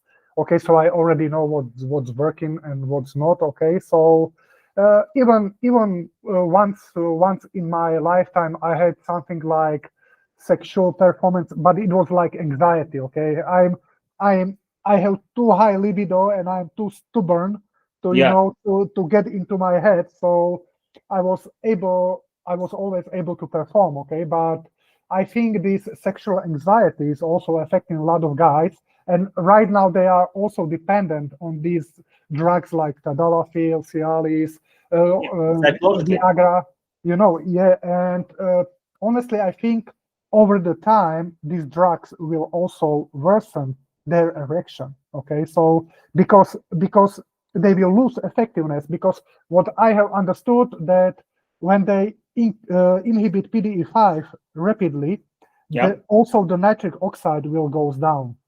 So at least what I have heard about these like mechanism that you will also lower the level of nitric oxide. Okay, so we can briefly talk about this because it's a hot topic. The topic of if PDE5 inhibitors cause some sort of tolerance or stuff like that is very real, because we cannot ignore, yes, the literature says that there is no tolerance, there is nothing to stop it, your erectile function is even better after using them, but there's also this subset of people, and they're not trivial amount. There are many people who say they lose effectiveness. Every time I start taking PDE5 inhibitors, they start working less and less and less. And some people say, oh, it's your perception that you have new baseline now. I don't think so. There are two mechanisms that are happening that we know for sure. I'm working on a post that it's probably gonna kill me. It's gonna be 150 pages, and I've done surveys and everything about, is it real? Does it happen? PDE5 PDE5 inhibition tolerance.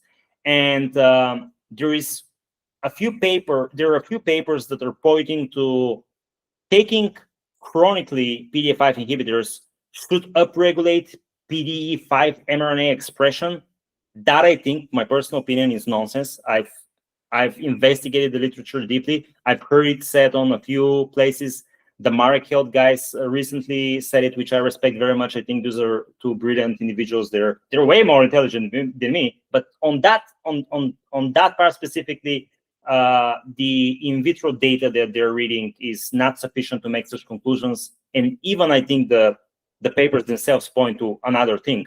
But what you said, that chronic PDE5 inhibition, which leads to chronic elevation of cyclic GMP, that then leads to dysregulated nitric oxide production via the inhibition of neuronal nitric oxide synthesis. That is established in live rodent models, actually. You can give them high doses of PDE5 inhibitors, and they will just block the production of nitric oxide. Your body is like, okay, I have so much cyclic GMP here. Let me just kill the switch for nitric oxide just to bring the level down, and that's it. So you're right about that.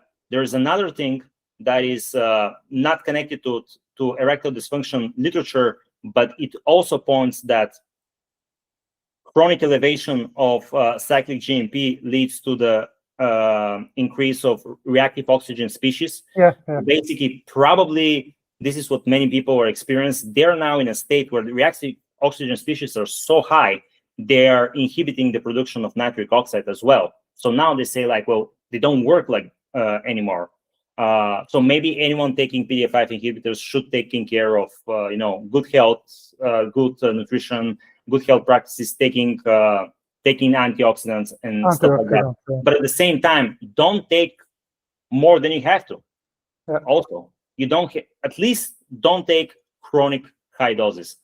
I would agree that there is nothing in the literature pointing that if you take low dose daily, something bad is going to happen to you. The psychological dependence is going to be there, though. That's going to be there for a lot of people. And you mentioned anxiety. That's exactly what I was referring to when I said it's psychogenic for many young people. It's the anxiety to perform, which is the most natural thing in the world, actually. And then it goes away, and that's it. Yeah, but also this anxiety is also related like to sympathetic tone. For example, like you talk about this guy who has like flaccid side was small compared to like erect size. It's also mostly because of the sympathetic tone. Okay, so you have higher noradrenaline, all these kind of things. And it causes vasoconstriction. Okay, so it's pretty normal because, for example, if you improve like your sympathetic tone, then you are becoming a shower, not grower. Okay, so this is also one way how you can improve this, but also improving nitric oxide can be different between being like a grower and shower. Okay, so absolutely, and this is actually one of the things, like the rocinase inhibitor fasodil is one of the things that actually many people are reporting change in flaccid size, because it just make the erectile tissue less sensitive to contraction. And alpha blockers work via a different pathway, but they also do this. But alpha blockers have a massive effect on blood pressure. So I would never recommend anyone take alpha blockers for that purpose. For some cases they are useful, okay, so but no, they're useful like if you have prostate issues and stuff like that, and if you want to potentiate PDE5 inhibitors, alpha blockers will absolutely skyrocket the effect of PDE5 inhibitors. But I'm just saying, if someone wants to is thinking, oh, how can I have like a better flaccid size, work on parasympathetic tone, and maybe Fasudil could be like a hack if you want to like show off somewhere, like occasionally. But the alpha blocker, it might backfire in terms of lowering your blood pressure too much and then not making you feel good. Also, maybe last thing, and then we can probably close the call. What you think about DHT? Because DHT is a big modulator of like penile smooth muscle health. It's also a big modulator of eNOS and eNOS. Okay, so eNOS I think is very, very crucial. Okay, with eNOS you can also go further, but eNOS is like triggering point for erections and so on. Right. What you think about that? Have you tried maybe something in that direction? Because you can function even without DHT if you have proper nitric oxide synthase. Yeah, but what do you think about DHT and so on? Yeah. Okay. So let's first start with the neuronal nitric oxide synthase. Like you said, it's the triggering of the erection, and it's been known for a while that eNOS triggers the erection, eNOS carries it. But actually, there are now papers showing that if you inhibit eNOS after you have triggered an erection, and then you inhibit eNOS, neuronal nitric oxide, you're still not going to keep your erection. So it turns out you also need it for maintaining nitric oxide production during an erection. So that's a crucial point. Yes, you're right. DHT is eNOS inducive, but testosterone is more of that. It affects in eNOS more, I think. I know, DHT is it binds to the way more strongly to the androgen receptor. So I have a dual view on DHT. In my opinion, what you said that you can easily live without DHT is true, because we have too many people proving it that they're completely fine with low DHT or almost non-DHT. At the same time, there is enough evidence to point us that it's not completely useless in adults. I don't buy the notion that it's completely useless. So what is probably happening is that your overall androgenic pool is what is going to determine how you're going to react to something that is squashing your DHT. And this is how some people get completely destroyed by 5-alpha reductase inhibitors. And some people function so well, and they're like, well, dude, my testosterone is higher, so now I'm feeling even better. So how can you tell me that DHT is bad? It's obviously nonsense. And this is where variability comes into play. The overall androgenic pool probably plays a role, but yeah, I honestly think that DHT, when it comes to the side effects of finasteride and so on, and the post-finasteride syndrome, I don't think DHT is the answer. So it's probably the culprit to some point, to some extent. On the other hand, increasing DHT is very pro-sexual. It's very pro-erectile. You cannot deny this. It's everyone who's been on DHT-based steroids, just DHT in general, taken supplements that increase DHT. Not many supplements increase DHT. Some do. Tribulus to some extent. Yeah, there is Butea superba that is supposed to also increase DHT, but it's anecdotal. We don't have like good evidence and stuff like that. Anybody who's taken Proviron and stuff like that, they know they're very pro-sexual. So it plays some part.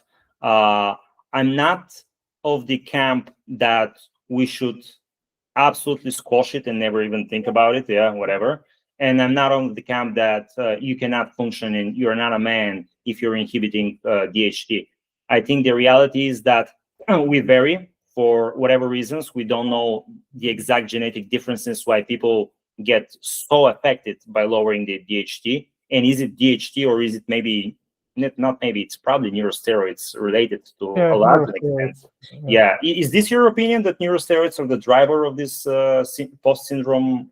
Not only even like DHT in tissue levels, okay, like in penile tissue, because you can have effect like DHT in your brain, DHT in your penile tissue. Yeah.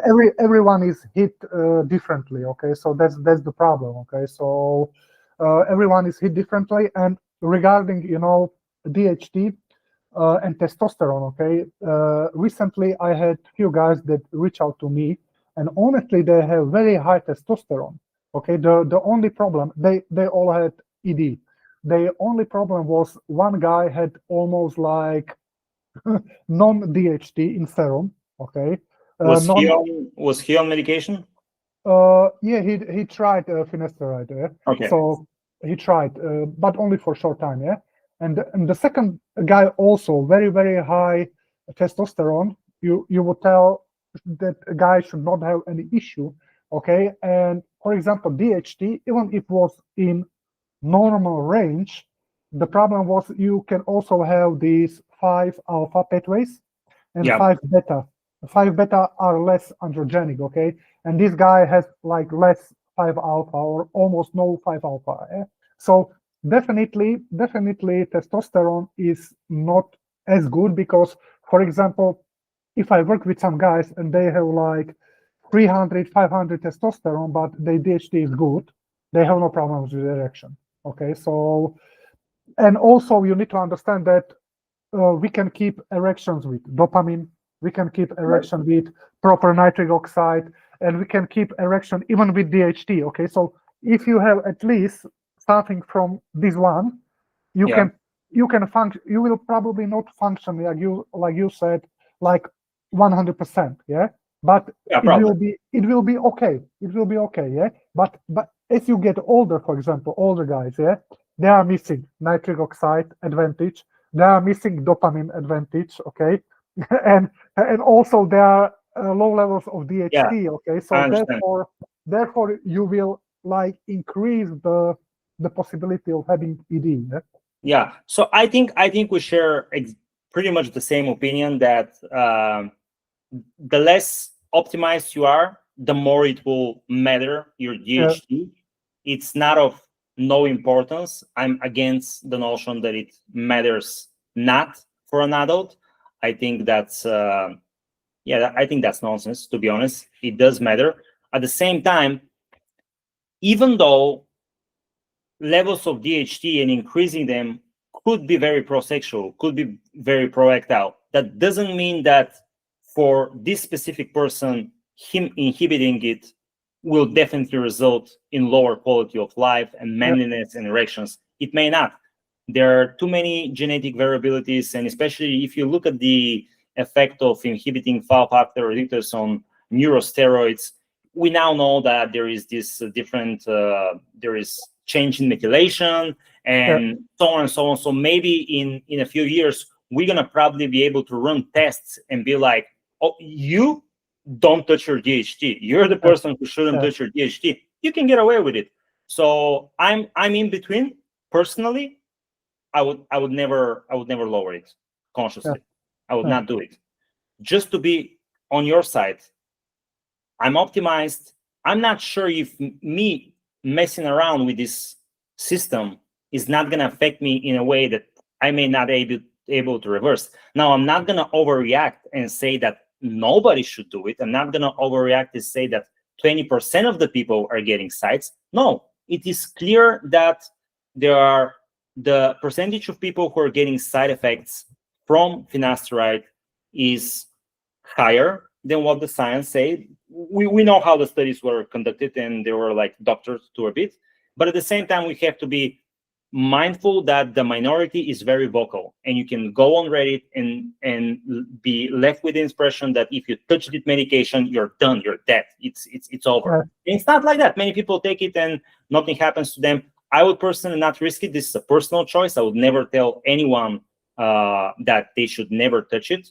And I also would never tell anyone that that they should manipulate DHT necessarily to improve their health, because there are also health consequences if you increase DHT, not by supplements. I'm talking about steroids and direct use. Yeah. Yeah, but it's always about the ratio. Okay, I'm talking about the ratio because it's important how testosterone to estradiol ratio is, how testosterone to DHT, even DHT to estradiol. Okay, because I see many guys using these DHT gels. Okay, but they got like super physiological levels of DHT, and this is also not good. You know, so there is like 10-to-1 ratio or maybe a lower ratio, and that's still okay. But you know, if you have this very low ratio, you will run into many troubles. Okay, like prostate issues. You will pee probably every 20 minutes, so on. You know, so that even ED, you will even experience ED. But I think the problem is in the past, guys in a younger age, they had DHT like, I don't know, maybe 80 to 100 nanograms per deciliter of DHT. Yeah, and I think it's healthy, but right now many guys have like very low. Okay, many guys will tell that serum DHT is not a good indicator of DHT, but even when I compare this to Dutch test, it shows a lot. Okay, so it shows a lot. There is correlation definitely that like I said, what you can also do on Dutch test, you can also like control 5-alpha reductase activity. Okay, if it's low or not low, you know. So because, for example, in my case, 5-alpha reductase activity is there, but it's lower as it should be. Okay, so but after the use of all these kind of things. You have even natural inhibitors like palmetto and so on. Okay, so therefore I'm pretty careful about things I use. You know, even like green tea extract can have blockage effect. You know, so I'm not worried about supplements. I think supplements that affect 5-alpha reductase and the levels of DHT, I feel pretty confident that they're not inducing epigenetic changes. And at the same time, I feel pretty confident that finasteride is inducing epigenetic changes because we have seen it. We now even have common data between PFS and PSSD patients, and we can see that they have permanent downregulation of neurosteroidogenic synthesis. So we have the data. I'm not sure why people on this popular hair loss separates like Trestes are ignoring the data, because the data is there. They're even taking spinal fluid from people, from PFS patients, and they're checking that, you know, on a DNA level they have increased methylation of these enzymes, and which means, but the blood is the same, which tells you it's exactly in the brain that it's affecting you. So finasteride is very, very possible of inducing epigenetic changes. The post syndrome is possible exactly via the changing of the expression. So and there are many other things, like you said, like even the upregulation of androgen receptors that they see, which sounds like a good thing, but it's creates this paradoxical situation where when you don't have enough GABA A action because you're lacking diallopregnanolone, then you're insensitive to androgens all of a sudden. So people with PFS, they're like taking tons of gear, and they're like, why am I not feeling androgenic? Like I don't get the effects. That's probably it. But there's so many hypotheses. It's a fascinating thing. I cannot wait for someone to finally crack it. Finally, if we have, you know, the proper test, you know, to do everything. Okay, there are tests, but they are so expensive that most of the guys, they cannot afford it. Okay, so thanks a lot for this podcast, Jordan. Then I will ask you for all these links. We put these links in the description. Also, if you want your contact details, so if someone want to talk with you, they can reach out to you. Okay, so it was really nice to talk with you today. And man, it was so much fun. I feel like we can talk for 5 hours. Yeah. Jesus, it flew by. I mean, I'm not, I'm not used to this conversation. I mean, it was so much fun, and honestly, I can't thank you enough for the invite. Yeah, if someone will request even more, we can do even more, okay? Because we can do it again anytime you want, no problem. Yeah, okay. So have a great day, Jordan, and we hear us next time, yeah? Thank you. Bye. Bye-bye.